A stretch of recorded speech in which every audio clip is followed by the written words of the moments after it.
Hello students, तो स्वागत आप सभी का। तो आज हम डिस्कस करेंगे HPLT TET Hindi mock test session number 29। तो जिसने भी प्रीवियस सेशन नहीं देखे तो एक बार ज़रूर देख लीजिएगा।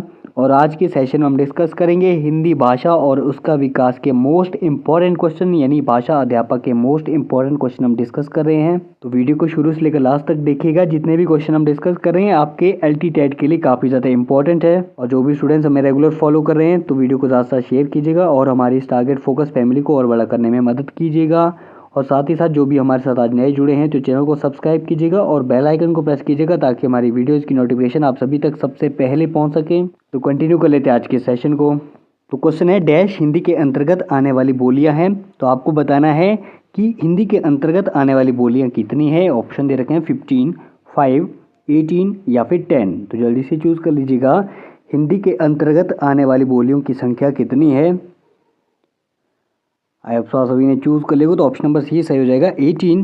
तो 18 हिंदी के अंतर यानी 18 जो है हिंदी के अंतर्गत आने वाली बोलियां हैं। अगला क्वेश्चन है, पश्चिमी हिंदी की बोली नहीं है, यानी आपको इन चारों में से बताना है कि पश्चिमी हिंदी की बोली कौन सी नहीं है। ऑप्शन दे रखे हैं मगही, बांगरू, बुंदेली या फिर खड़ी बोली। तो जल्दी से चूज़ कर लीजिएगा, पश्चिमी हिंदी की बोली इनमें से कौन सी नहीं है। आप सभी ने चूज़ कर लेगा तो यहाँ पर भैया ऑप्शन नंबर ए सही हो जाएगा, मगही। तो मगही पश्चिमी हिंदी की बोली नहीं है।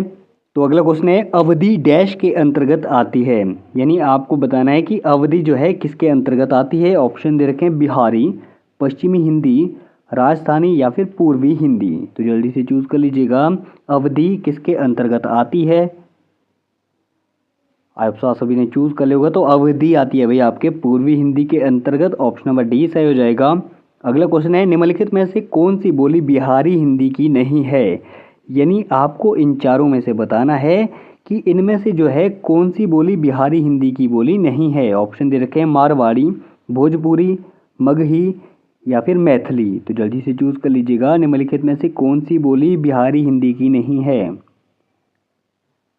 आप सभी ने चूज़ कर लोगे तो यहाँ पर जो है मारवाड़ी बोली जो है ये बिहारी हिंदी के अंतर्गत नहीं आती है। ऑप्शन नंबर ए सही हो जाएगा। तो अगला क्वेश्चन है, लखनऊ बाराबंकी किस बोली के क्षेत्र में आते हैं। ऑप्शन दे रखे हैं बुंदेली, बैसवाड़ी, अवधी या फिर कन्नौजी। तो जल्दी से चूज़ कर लीजिएगा, लखनऊ बाराबंकी किस बोली के क्षेत्र में आते हैं। आप सभी ने चूज़ कर लिया तो लखनऊ बाराबंकी आते हैं भैया आपके अवधी बोली के क्षेत्र में। ऑप्शन नंबर सी सही हो जाएगा। अगला क्वेश्चन है, बघेली बोली का केंद्र कौन सा है। ऑप्शन दे रखे हैं रीवा, भोपाल, रायपुर या फिर इंदौर। तो जल्दी से चूज़ कर लीजिएगा, बघेली बोली का केंद्र कहाँ है। आप सभी ने चूज़ कर लिया तो बघेली बोली का केंद्र है भाई रीवा। ऑप्शन नंबर ए सही हो जाएगा। तो अगला क्वेश्चन है, ब्रज भाषा डैश नगर की बोली नहीं है, यानी आपको इन चारों में से बताना है कि ब्रज भाषा किस नगर की बोली नहीं है। ऑप्शन दे रखे हैं आगरा, मथुरा, इटावा और हाथरस। तो जल्दी से चूज़ कर लीजिएगा, ब्रज भाषा जो है किस नगर की बोली नहीं है। आप सभी ने चूज़ कर लिया होगा तो ब्रज भाषा जो है इटावा नगर की बोली नहीं है। ऑप्शन नंबर ए सही हो जाएगा।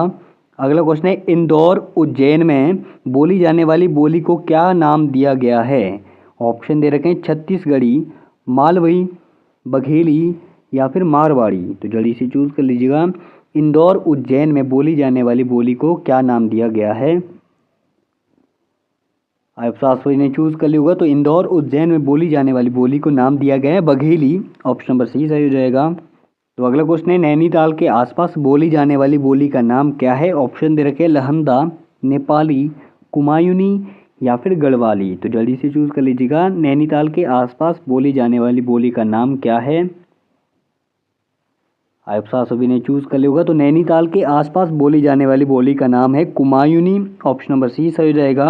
अगला क्वेश्चन है, भाषा वैज्ञानिक दृष्टि से हिंदी के अंतर्गत कितनी उपभाषाएं एवं बोलियां मानी गई है। ऑप्शन दे रखे हैं 2 उपभाषाएं 8 बोलियां, 5 उपभाषाएं 18 बोलियां, 1 उपभाषा और 5 बोलियां या फिर इनमें से कोई नहीं। तो जल्दी से चूज़ कर लीजिएगा, भाषा वैज्ञानिक दृष्टि से हिंदी के अंतर्गत कितनी उपभाषाएं एवं बोलियां मानी गई है। आप सभी ने चूज़ कर लिया तो भाषा वैज्ञानिक दृष्टि से हिंदी के अंतर्गत 2 उपभाषाएं और 8 बोलियां मानी गई है। ऑप्शन नंबर ए सही हो जाएगा। तो अगला क्वेश्चन है, इनमें से कौन सा कथन गलत है? ऑप्शन दे रखे हैं, मालवी का केंद्र इंदौर उज्जैन है, कन्नौजी का केंद्र फर्रुखाबाद इटावा है, ब्रजभाषा का केंद्र दिल्ली है, खड़ी बोली का केंद्र मेरठ बिजनौर है।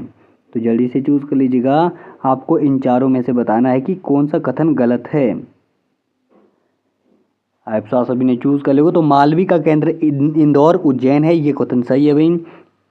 कन्नौजी का केंद्र फर्रुखाबाद इटावा है, ये कथन भी सही है। ब्रजभाषा का केंद्र दिल्ली है, ये कथन यहाँ पर गलत है भाई। और खड़ी बोली का केंद्र जो है मेरठ बिजनौर है, यानी आपका यहाँ पर ऑप्शन नंबर सी सही हो जाएगा। तो अगला क्वेश्चन है, निम्नलिखित कथनों में से गलत कथन छांटिए, यानी आपको इन चारों में से बताना है कि कौन सा कथन गलत है। ऑप्शन दे रखे हैं, छत्तीसगढ़ी बिलासपुर रायपुर दुर्ग की बोली है, विद्यापति भोजपुरी के कवि है, बुंदेली का क्षेत्र झांसी ललितपुर है, हरियाणवी का एक नाम जो है बांगरू है। तो जल्दी से चूज कर लीजिएगा, इनमें से आपको एक गलत कथन छांटना है। आप सभी ने चूज कर लेगो। तो यहाँ पर जो है विद्यापति भोजपुरी के कवि है, ये कथन यहाँ पर गलत है, यानी ऑप्शन नंबर बी सही हो जाएगा। तो अगला क्वेश्चन है, इनमें से गलत युगम को बतलाइए, यानी आपको इन चारों में से बताना है कि कौन सा युगम गलत है। ऑप्शन दे रखे हैं, केशव खड़ी बोली, बिहारी ब्रजभाषा, तुलसी अवधि, मैथिली विद्यापति। तो जल्दी से चूज कर लीजिएगा, आपको इन चारों में से यहाँ पर गलत युगम बताना है। आप सभी ने चूज कर लेगा। तो ऑप्शन नंबर बी सही हो जाएगा, बिहारी ब्रजभाषा। अगला क्वेश्चन है, देवनागरी लिपि में कुल डैश वर्ण है, यानी आपको बताना है देवनागरी लिपि में कुल कितने वर्ण है। ऑप्शन दे रखे हैं 60, 57, 52 या फिर 50। तो जल्दी से चूज कर लीजिएगा, देवनागरी लिपि में कुल कितने वर्ण है। आप सभी ने चूज कर लिया होगा। तो देवनागरी लिपि में कुल वर्ण है भाई 52, ऑप्शन नंबर सी सही हो जाएगा। तो अगला क्वेश्चन है, पंचम वर्ण के स्थान पर अनुस्वार का प्रयोग देवनागरी लिपि में किए जाने का सुझाव किसने दिया था। ऑप्शन दे रखे हैं, काका कालेलकर, महात्मा गांधी, बाबू श्याम सुंदर दास या फिर श्रीनिवास दास। तो जल्दी से चूज कर लीजिएगा, पंचम वर्ण के स्थान पर अनुस्वार का प्रयोग देवनागरी लिपि में किए जाने का सुझाव किसने दिया था।